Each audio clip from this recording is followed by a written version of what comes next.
Hi, this is Melvin McLeod, the editor-in-chief of Lion's Roar.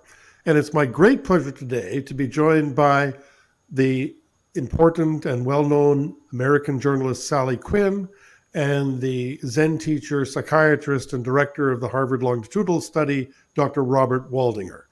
We're here today to talk about, I think, something that pretty much all of you and all of us who are listening to this broadcast today are wrestling with, which is how to work with the fear and anxiety and perhaps even despair that we may feel about the domestic and world situation today. So thank you very much, Sally and Bob, for joining us. Well, it's great to be Happy to here. be here.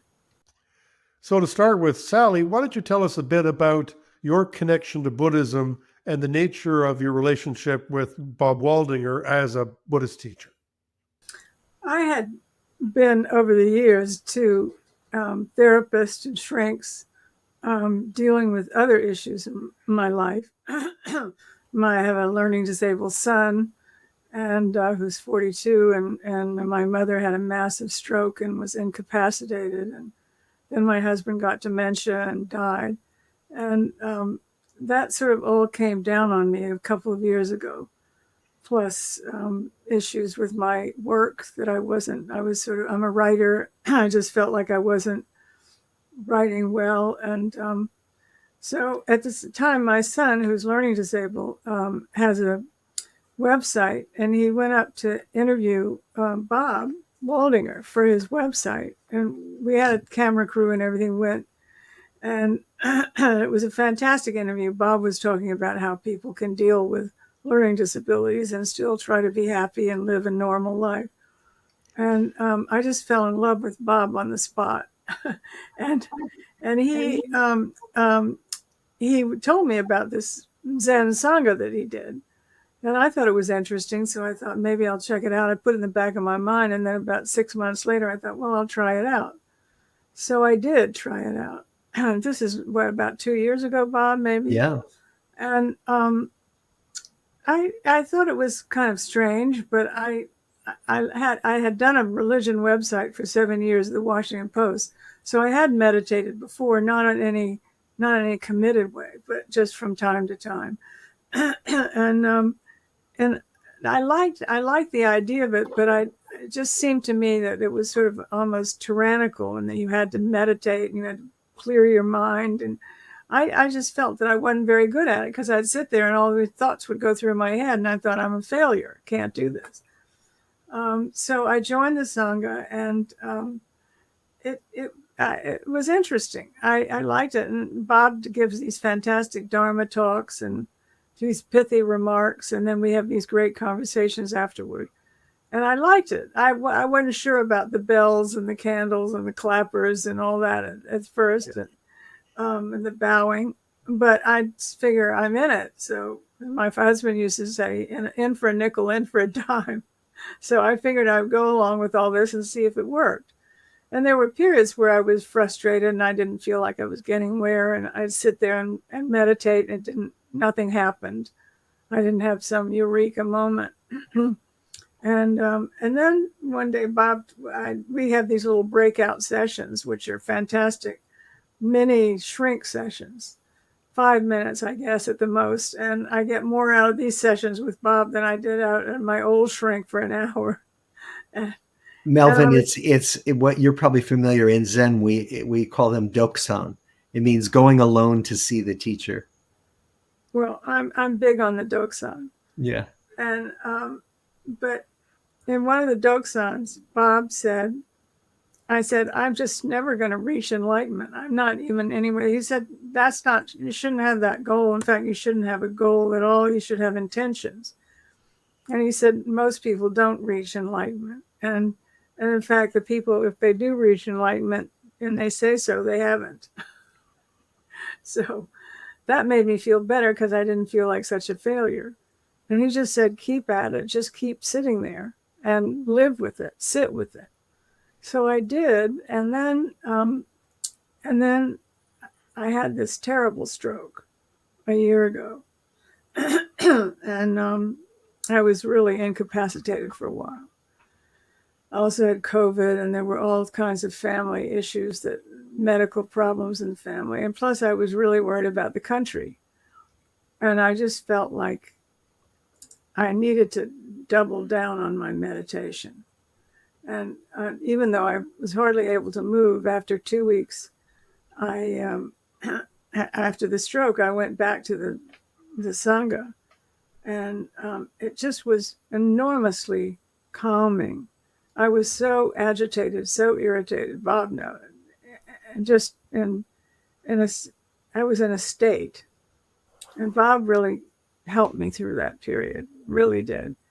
I didn't know who I was anymore. I didn't know what I believed in. I didn't know what I cared about. I was just distraught. And so I really started, and I almost never miss a Monday night unless I'm out of town, because it's so important to me, the Sangha. But I started doing it really more seriously, and meditating outside of the Sangha. And it's at one point, I didn't have a eureka moment. It wasn't what you would call enlightenment. But there was one moment when I was sitting there, and I sort of had this wave of calm and peace come over me. And I thought, oh, this is it. This is what they're talking about. And ever since I've had that moment, I keep having it now. The last two sanghas, I went into this, I don't know how you call it, Zen mode, and just zenned out for the whole time we were doing the meditation.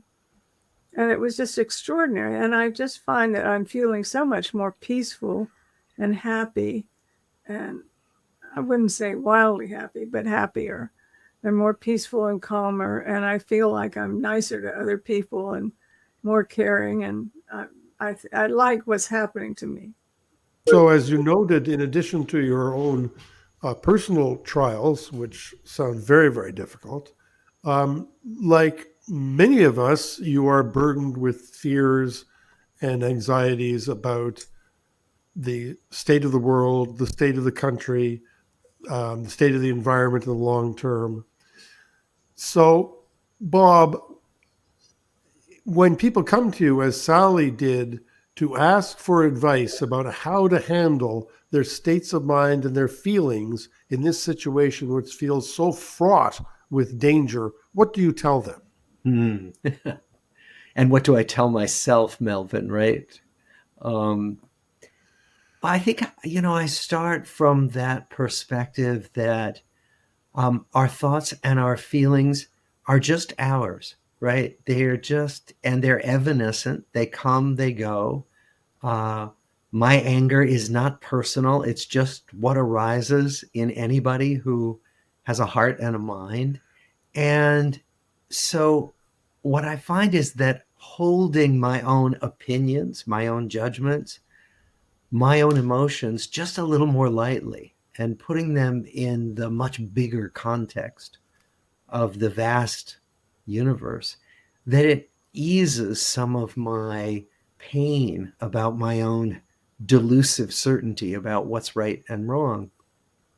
And of course, that can be a slippery slope. That can lead to what we call a spiritual bypass, where you say, oh, none of it matters. I'm just going to sit here peacefully on my cushion.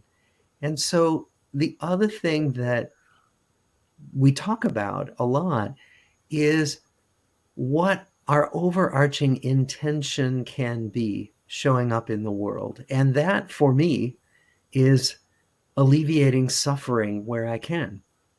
And that includes alleviating my own suffering and the suffering that I see in the world. And that means everything isn't all equal. That when I do see events, people out there who are increasing suffering, my job is to discern, how can I best respond to that in a way that eases suffering?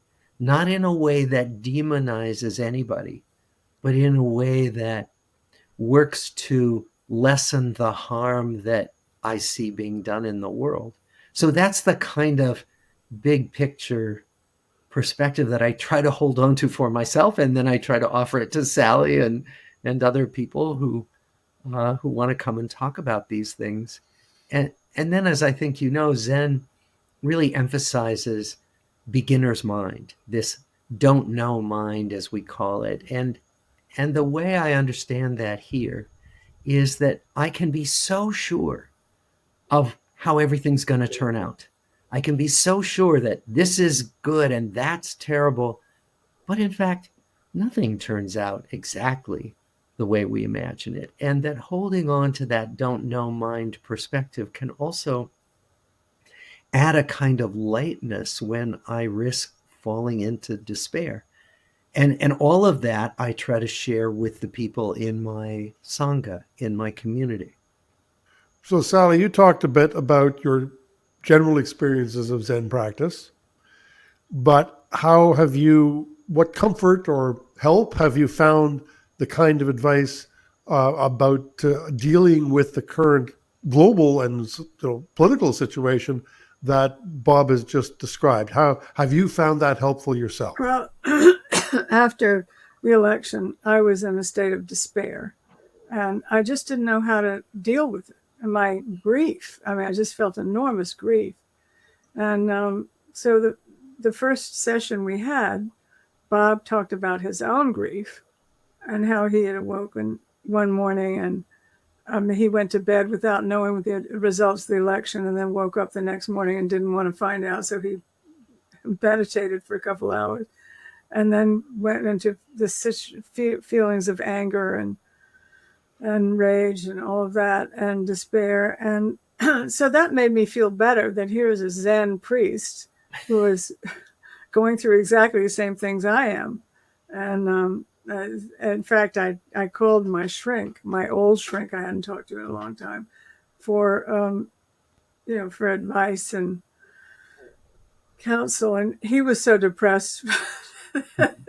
We both wept on the Zoom together. That was hopeless. But I just found that Bob, he made me feel like I wasn't the only person who was going through this, and that I wasn't crazy or that I wasn't bad, that I had all these negative feelings. And I sat with them. I allowed the negative feelings to come into my head. But it was after the Sangha has meant so much more to me since the election. And, Washington is a really toxic place anyway, and has been since the first Trump administration. But now it's just unbelievable what's going on day after day after day, and all of the decisions being made are so hurtful and harmful to so many people. A lot of people are going to die, and a lot of people are going to starve to death. And a lot of people are going to be thrown out of their jobs. They're going to get sick. I mean, the cruelty of it is just unbearable to me. And so I asked myself, what can I do? There must be something. And all of my friends are saying, I need to do something. What can I do to make this better? And, I'm not a politician. I'm not sure that's where the answer lies. But the one thing that I do well is convene people. And so what I find is that people are feeling so lost and lonely and sad right now that I've been trying to get people together for various events or reasons. I mean, I like to have people over anyway for dinner because I love sitting around a table with candles and wine and good friends and good food and having great conversation. And so what I'm trying to do is to create a community of friends and make people feel as if they belong, so that we are all together in this and not sort of alone. And so I do it, I'm trying to do birthday parties for friends. It's always to honor somebody, or welcome back from Europe party, or I'm going to have a party for somebody who just got promoted, and bring a whole group of people together who really care about each other, really like and have affection for each other. And at some point, I don't know when, I may try to reach out to the other side, but I'm not there yet, to bring people together, because I think we're going to need to have some cordial conversations, some civilized conversations, but I don't think we're quite ready for that yet. And I think it's too bad, because in the old days in Washington, people got together both sides and were able to be friends and have dinner together. And the kids all went to school together and they went to church together. And that doesn't exist anymore in Washington, which is really sad. Mhm. So I'm the two most wonderful things in my life now are my meditation group with Bob, and I started doing improv about 2 years ago, improvisation on the stage. I belong to this group, improv group, and we perform in front of audiences. And it's hysterical. It's 2 hours and a half every week of just laughing, 2.5 hours. And I come away just feeling the same way I do after I've been in the Sangha. I just come away feeling really giddy almost, and with relief that I didn't have to think about anything unhappy during that time. And when I'm meditating, even though thoughts of despair and all that do come through my mind, I'm more and more able to sort of put it out of my mind and just sit with it and not let it agitate me, not react to it, but respond to it. So, Bob, Churchill said that words to the effect that the most important quality of a leader is the ability to hear bad news and yet not be paralyzed or devastated by it to the point of ineffectiveness.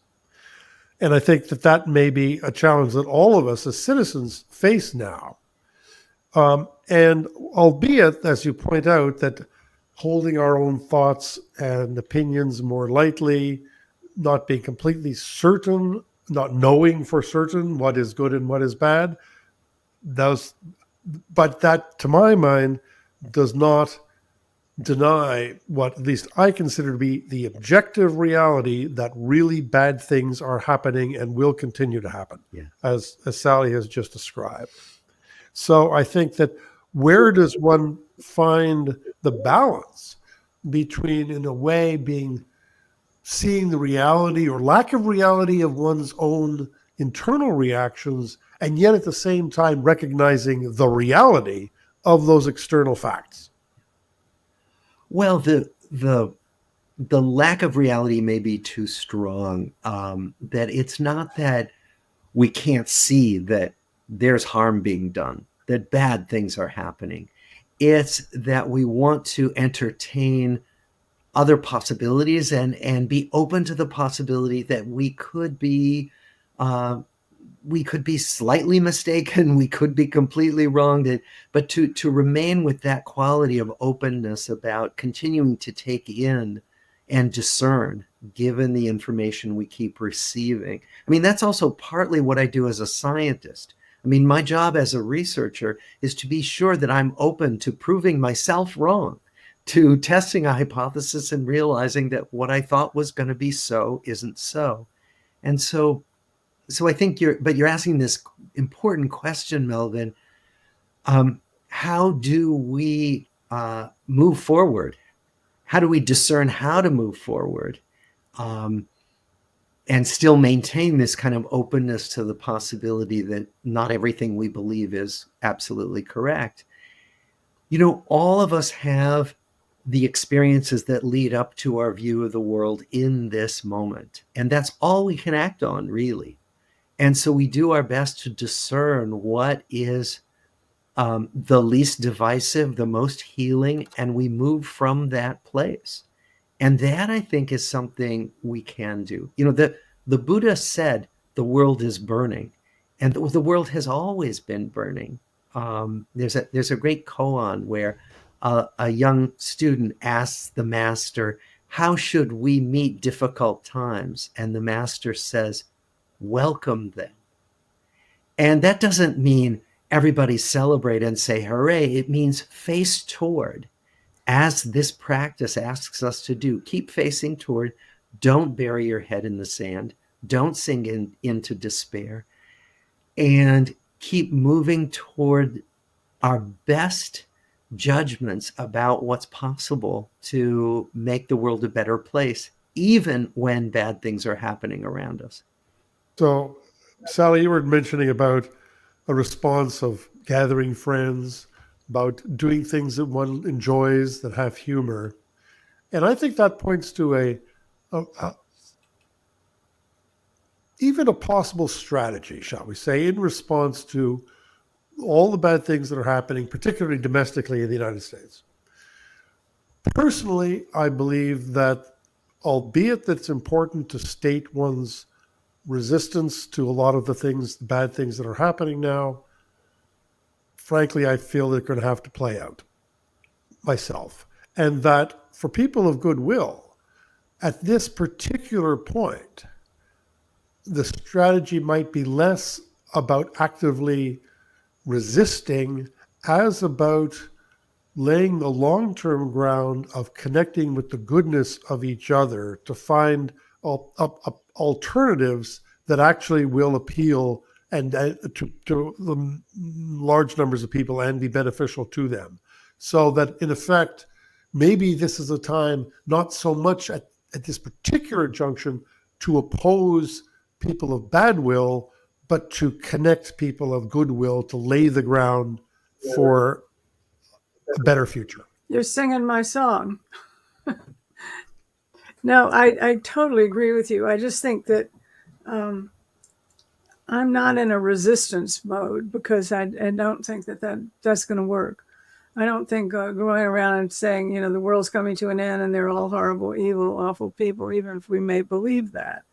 But I think to try to do is to do something positive.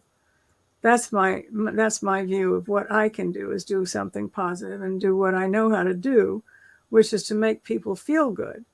The real problem for me and for I think so many of us is that this whole situation is so disorienting because it calls into question all of the things that we believe in, our morals, our values, our ethics. We can't just give those up. And if you maintain those values and ethics and beliefs, then it's really hard to accept what's going on. And so the way to do that is to just act out on your beliefs and on your values and morals. And for me, what really makes me feel calmer and better is to make other people feel good. I find myself almost in a ministerial position with so many of my friends because everybody is suffering. As I said in my piece, nobody gets a pass. Everybody's suffering right now. And so I find that I'm reaching out to people. I'm on the phone all the time trying to make people feel better. I send people thank you notes, but also notes complimentary about the work they're doing and what they've said. Somebody's on TV and I say, "You were great today." Just little things like that to make people feel good. And it always makes me feel good because they respond with such, so positively. And one of the things that I find the most lacking in what we're seeing now is the lack of kindness. And the lack of kindness is so emptying. It's just so excruciating. Because I just think being kind is the most important thing in the world to everybody. You can be. And so kindness is what my mantra is these days, is trying to make people feel good about themselves and better about their lives. I think that there is some sort of broad sense in our society among us that if others are suffering, we have no right to feel good. That somehow is selfish or not helpful, that there's no sort of sacrifice. I mean, I guess in the end it's a form of doctrine of martyrdom, but nonetheless there is a sense, whether it's people are suffering immediately around us or in our families or in the society and in the whole populations in the United States and around the world. And yet the fact of the matter is that if we feel bad, we're probably really not going to be very effective in being helpful. In fact, and this is a question I ask of you, Bob, and it's very much a personal challenge for me. In the face of a world of suffering, which in Buddhism we call samsara, where do we find the place that we can feel good? in the midst of that suffering. So, yeah, well, but we find the place where we can feel good in this moment, right? The three of us having a conversation, which I'm finding quite nourishing, right? There are moments of well-being. Just, I feel like I belong with the two of you as we share these thoughts. That makes me feel better. My wife just left me a Valentine's card, and it was just with such, kindness in it. I look outside and the snow is really pretty on the lawns here. I mean, so there's magnificence everywhere. And I think you're pointing to something important, Melvin, which is this idea that, well, we shouldn't take pleasure in those things. We take a vow in Zen at the end of every sitting. We say, I vow to save all beings. That doesn't mean I vow to save all beings except one, right? And I'm a physician. Physicians are notoriously bad at taking care of themselves. They're out there taking care of everybody else, but not themselves. And what we know is that that's a recipe for being ineffective. That's a recipe for burnout. So if we really do want to keep spreading goodness in the world, we have to take care of ourselves. And that includes appreciating the joy that's right here all around us if we just look at it. And as you say, Bob, that a lot of that, as you said when you began this answer, for instance, in feeling positive and good about the conversation that we are now having. Yeah. And that very much points to the conclusion of the Harvard longitudinal study, which you've often pointed out, which is that the actual key to human happiness is connection, community, and positivity. And so in the way, we then can turn and say, and put that on a sort of more political scale and say, well, where we might find positivity as well as hope, as well as progress, is in the human connection among people of goodwill and people who are dedicated to reducing suffering, not increasing it, as seemingly a lot of people in power are right now. Yeah.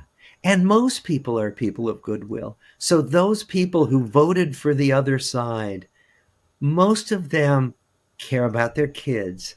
They're worried about illness. They're worried about finances. They're worried about the same stuff we're all worried about. And so, Sally, you have this great talent for making people feel good. And maybe eventually we'll get to that place where we can call those people on the other side and help them feel good and commiserate with them about their worries and share our worries, right? Because most of what goes on in our lives, we share with everybody else. That's the great tragedy of this. We have so much more in common than what divides us. And if we can keep trying to remind ourselves and everybody else of that, that's one way to move forward, I'm pretty sure. Sal, do you have any thoughts on that? Well, this is a conversation I have with Bob, and I have a friend, Tim Shriver, who has this organization called Unite, which is trying to bring people together of both sides. And he's brilliant, and he's done a magnificent job of doing this. But I keep having these discussions with Tim and saying, how do you unite with somebody who doesn't have the same values and the same morals and the same ethics that you do? How do you unite with people who have created this situation now where so many people are suffering, causing so much suffering? And I just can't, it's just really hard for me to get my arms around it. I don't know what to say. I find myself being very frustrated because I want to do that. And somebody in the government, the Democrat, has suggested that she and I have a party for her successor who's coming in the new administration together. And at first I said no, it was totally out of the question. Then I said yes, and now I'm not sure. I just don't know where I am in it. But I know her goal is to try to bring everybody together. But do I really want the guy who's throwing all the immigrants in Guantanamo Bay, or who is anti Gaza. I mean, I just don't know, or that have problems with the environment. I just don't know how I can be in the same room, and because my father, my mother were great hosts and hostesses. And my father always used to say, a guest in our house can do no wrong. And so I feel I'm very Southern. My mother was very Southern. I believe in hospitality. And I feel it's difficult to invite people into my home who I feel can do no wrong. I want I want to have good people and people I think are kind and generous and decent and honest in my home and welcome them. But it's hard when I look at other people who I think don't hold the same values and say, how am I going to do this? Yes. What's your advice, Bob, on how to I bring have those an people in idea. your house? And actually, it comes from the field of couples therapy. So one of the things about couples therapy is a couple usually who's having difficulty comes to a therapist and they talk about what's wrong. And what we've come to understand is that people need to spend sometimes what they call unobjectionable time together, time just having a meal together, going to the movies, and that couples need this to build back that kind of reservoir of positive, low-key good time together. And, one of the things, Sally, you were saying was that it used to be in Washington that people went to church together and they were, they carpooled together, even though they were on opposite sides of the aisle, right? And that kind of being together, sharing your life together goes a long way to reminding each other of our humanness. So, if you're welcoming somebody into your home and having conversation about just the details of life with someone, that goes some way to reminding all of us of how much we share of just the sort of everyday facts of life. Well, I think we've just come out of this with a great headline: America needs national couples therapy. Absolutely. Well, I had So I want to.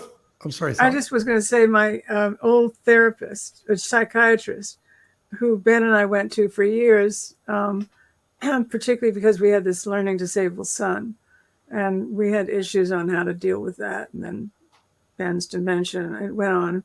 But he would take his vacations. He was Jewish, and he would go to Israel, and he would have these shrink sessions at I think Birzeit University, and he would get Palestinians and Israelis, and he would do couples therapy with them. And he said it was really, really fascinating. I wanted him to write about it, but he never did.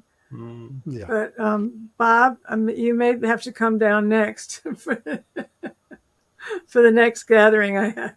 I would love it. I would love it.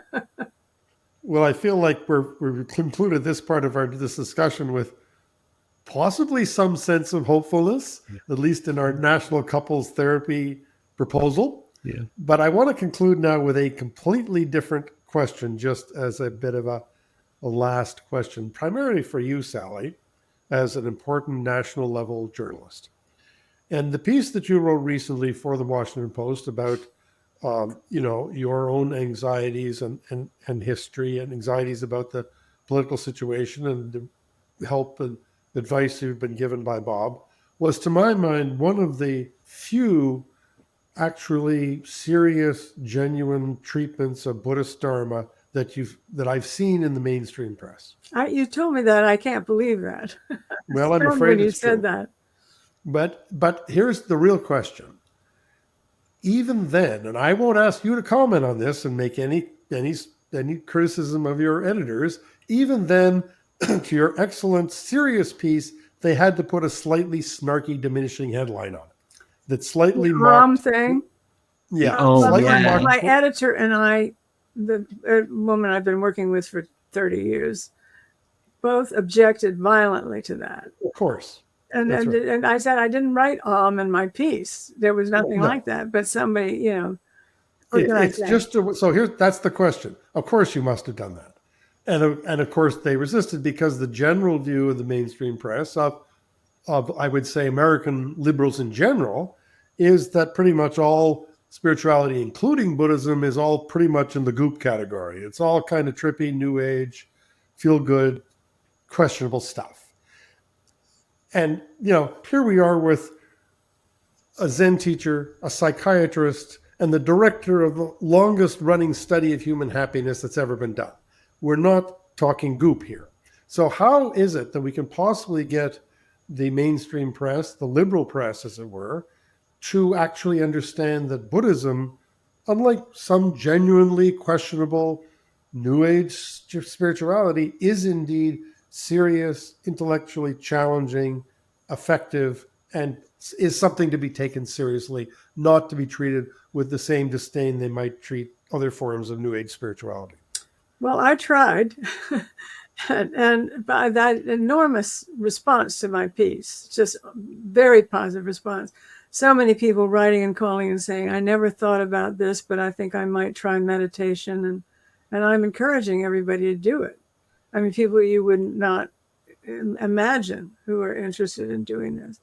So I think, but that's always been true. When I was doing my website, religion website, anything that was not mainstream religion was always looked at askance and skeptically by, I mean, even Christianity. I mean, I interviewed a lot of atheists who wrote for my site, Christopher Hitchens, who thought Christianity was ridiculous, and people who thought Buddhism was ridiculous, or Hinduism, or whatever you want, whatever religion you believe in.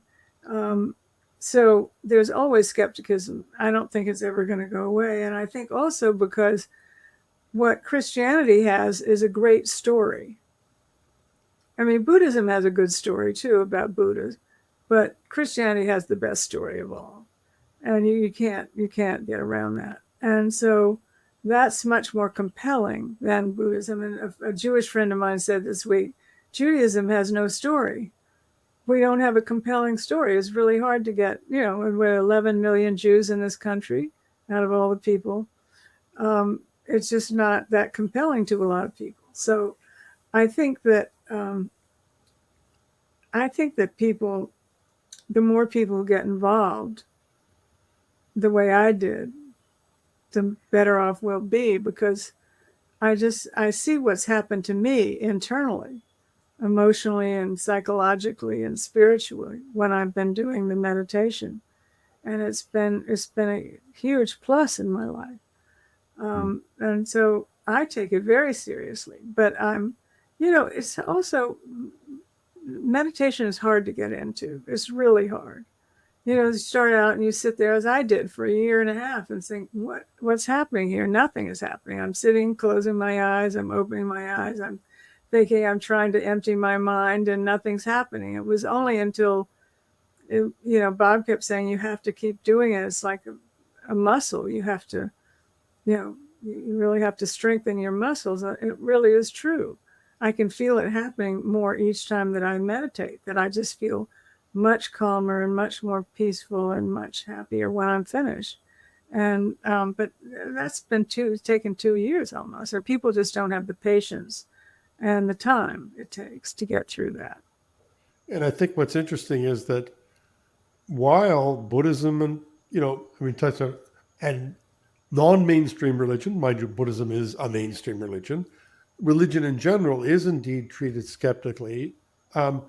The interesting thing is that looking at, for instance, the New York Times, I think that posted as well, mindfulness actually appears to fit very well into their wheelhouse of rationality, rationality, I think, primarily, and science and all that. And while at the same time offering largely the same actual practices and view of humanity as Buddhism does. So I think it's interesting that if in the end, and I actually do believe this to be the case, that while the Eastern religion of Buddhism, or the religion of Buddhism, may always remain marginal in American society, almost by definition, as well as how difficult it is philosophically, that the practice of mindfulness and all that entails actually may be something much more easily accepted and able to be beneficial to American society as a whole, Yeah. as evidenced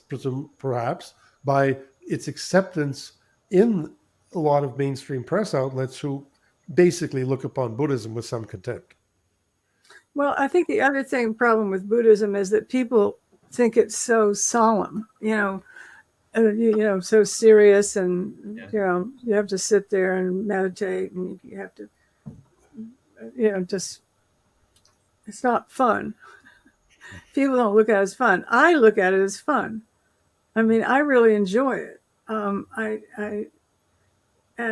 There's a lot of humor in our Sangha, don't you think, Bob? Oh yeah. Yeah, I mean, Yeah. people laugh and talk and everything, and I was surprised when I realized that it was okay to make a joke. Please. And people would actually laugh. But that humor is such an important thing in my life.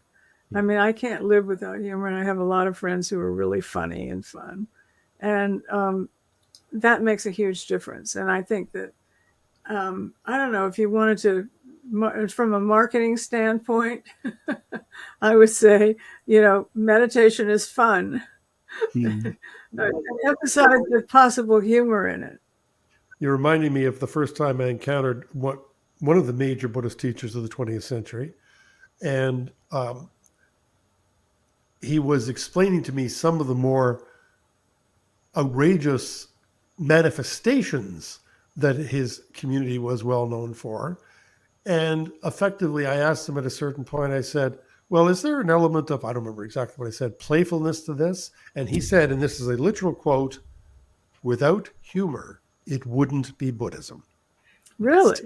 That's a very straight, direct, literal connection. Without this, it wouldn't be Buddhism. That's your slogan. Yeah. There it is. Yeah. There it is. So, I'll sign up. Well, I think that just to wrap up, I think we've had a lot of nice humor and good feeling in this conversation. And perhaps one of the things that will most help both the impact of Buddhism on the society and help people is as you pointed out in your piece, Sally, as we've discussed in this conversation, ways in which the Buddhist view and Buddhist practice really can help people to deal with some of the challenges in this life, which is, after all, the whole purpose of the Four Noble Truths, and indeed not simply reduce suffering, but actually find happiness and humor. Yeah. And so I think that you're absolutely right that if Buddhism would help, it might be, absence of suffering is not, lessening suffering is not that cheerful a slogan. It's the absence of a negative. I think it's okay that we also say, not only will you suffer less, but you'll actually enjoy life more. Yeah. Well, it's like when I didn't know whether this was a Zoom with video or not. So I emailed Bob and I said, is this Zoom with video? Because if it is, I'm going to have to curl my eyelashes. And so Bob writes back and says, okay, no, it's video, so you better curl your eyebrows. I thought, that's so pathetic that he didn't realize that eyelashes and you don't curl your eyebrows. But maybe with the Bodhidharma reference, I don't know. But it could be, yeah, it could be. But I just thought that kind of humor, I don't think people connect that kind of humor with Buddhism. No. I'm talking to my Buddhist priest about curling my eyelashes. Yeah. Well, I want to thank you both. It's been Sally and Bob. Been lovely to meet you, Sally, and I enjoyed our conversation so much, Bob. As always, it's a pleasure to have these conversations with you, which are always enjoyable and extremely interesting and serious and effective. So I want to thank both of you for joining us. I'm Melvin McLeod, and I'm the editor of Lion's Roar. Thank you. Thank you for having us.